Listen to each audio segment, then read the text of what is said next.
आज महादंगल में चर्चा यूपी से महाराष्ट्र तक की करेंगे। यूपी में जहां बुलडोजर एक्शन को लेकर सवाल है, वहीं महाराष्ट्र में अकबरुद्दीन ओवैसी के 15 मिनट वाले बोल पर बवाल है। पहली बात यूपी के बुलडोजर एक्शन से जुड़ी खबर की करेंगे। आज बुलडोजर कार्रवाई को लेकर यूपी सरकार को हाईकोर्ट से लेकर सुप्रीम कोर्ट तक की फटकार झेलनी पड़ी है। बहराइच में 23 घरों पर बुलडोजर चलाने की कार्रवाई को लेकर जहां इलाहाबाद हाईकोर्ट की लखनऊ बेंच ने सख्त रुख अपनाते हुए सरकार से गंभीर सवाल पूछे हैं, वहीं 5 साल पुराने बुलडोजर एक्शन को लेकर सुप्रीम कोर्ट ने यूपी सरकार को 25 लाख रुपए का अंतरिम मुआवजा देने का आदेश दिया है। इस मामले में बिना नोटिस दिए एक व्यक्ति का पुश्तैनी घर गिरा दिया गया था, जिसको लेकर सुप्रीम कोर्ट ने नाराजगी भी जताई है। उधर महाराष्ट्र में एआईएमआईएम प्रमुख असदुद्दीन ओवैसी के छोटे भाई अकबरुद्दीन ओवैसी के एक भाषण को लेकर हंगामा मचा हुआ है। संभाजीनगर में अपनी पहली चुनावी रैली के दौरान अकबरुद्दीन लोगों को 15 मिनट की याद दिला रहे थे। ये वही अकबरुद्दीन ओवैसी हैं जिन्होंने 12 साल पहले 15 मिनट का जिक्र करके भड़काऊ भाषण दिया था, लेकिन लगता है कि कोर्ट से बरी होने के बाद अब वो फिर से उसी राह पर चलना चाहते हैं। इसीलिए बुलडोजर से लेकर 15 मिनट वाले भाषण तक आज कई सवाल हैं जो हम पूछने वाले हैं। क्या बुलडोजर चलाने की तैयारी पर कानून भारी हुआ साबित? क्या बुलडोजर चलाना अब आसान नहीं रहा?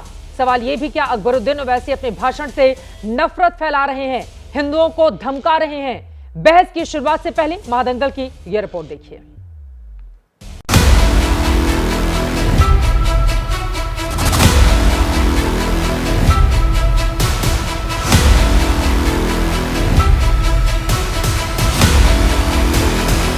यूपी के बहराइच में बुलडोजर एक्शन पर ब्रेक जारी है।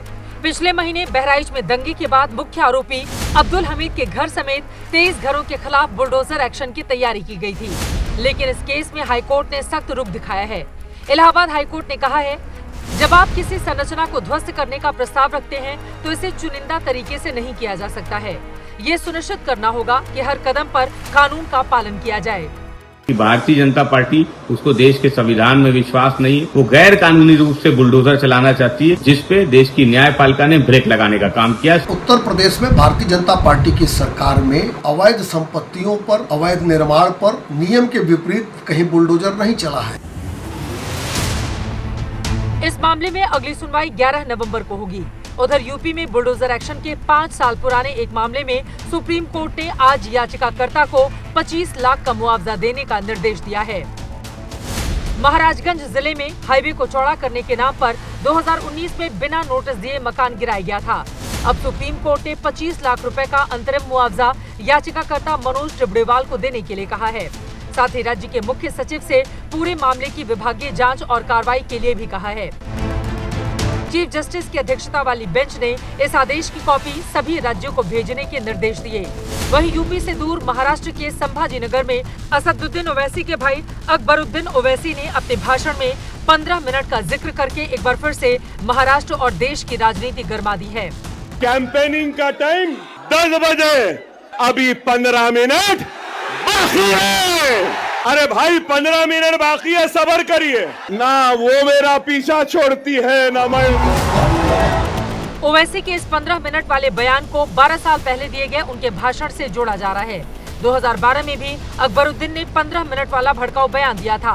उस वक्त उन्होंने कहा था कि देश से 15 मिनट के लिए पुलिस हटा दो तो पता चल जाएगा कि कौन ताकतवर है। इस बयान को लेकर अकबरुद्दीन के खिलाफ केस दर्ज हुआ था, जेल भी गए, लेकिन बाद में कोर्ट ने उन्हें संदेह के आधार पर बरी कर दिया था। कैंपेनिंग का टाइम 10 बजे, अभी 15 मिनट बाकी है। अरे भाई 15 मिनट बाकी है, सब्र करिए ना। वो मेरा पीछा छोड़ती है ना मैं। अकबरुद्दीन ओवैसी के 15 मिनट वाले बयान पर बीजेपी के साथ ही साथ महाविकास अघाड़ी की पार्टियां भी हमलावर हैं। हिंदू समाज को एकजुट रहने की हम बात करते हैं तो उसमें किसी को भी दुख अथवा क्रोध होना नहीं चाहिए। हमारा समाज बढ़ता है तो इनका वोट बढ़ता है। देश के कानून को ललकारा है तो उन्हें मुंह तोड़ जवाब देश के नागरिक ही देंगे। हम हरियाणा जीत रहे थे तो केजरीवाल आ गया। महाराष्ट्र में हम बहुत अच्छी तरह जीतने की स्थिति में हैं। एमआईएम हो, केजरीवाल हो तो बी टीम है, और बी टीम बुलाई जाती है इनकी जब इनको लगता है, तो बी टीम अपना काम कर रही है। बीजेपी जान गई ना, महाराष्ट्र का अल्पसंख्यक ये महाविकास आघाड़ी के साथ है। ये बात बीजेपी को विचलित कर गई तो बी टीम को उतार दिया। उधर महाराष्ट्र के वाशिम में मुख्यमंत्री योगी ने छत्रपति शिवाजी महाराज के नाम पर एकजुटता का संदेश दिया। छत्रपति शिवाजी महाराज जिस एकजुटता का प्रदर्शन किए थे, उन्हीं से प्रेरणा लेकर के मैं बार बार आपसे कहता हूं कि बंटिए मत, क्योंकि जब भी बंटे थे तो कटे थे। एक है तो नेक है, हमें बंटना नहीं है, एकजुट होना है। दिल्ली से निपुण सहगल के साथ ब्यूरो रिपोर्ट, एबीपी न्यूज।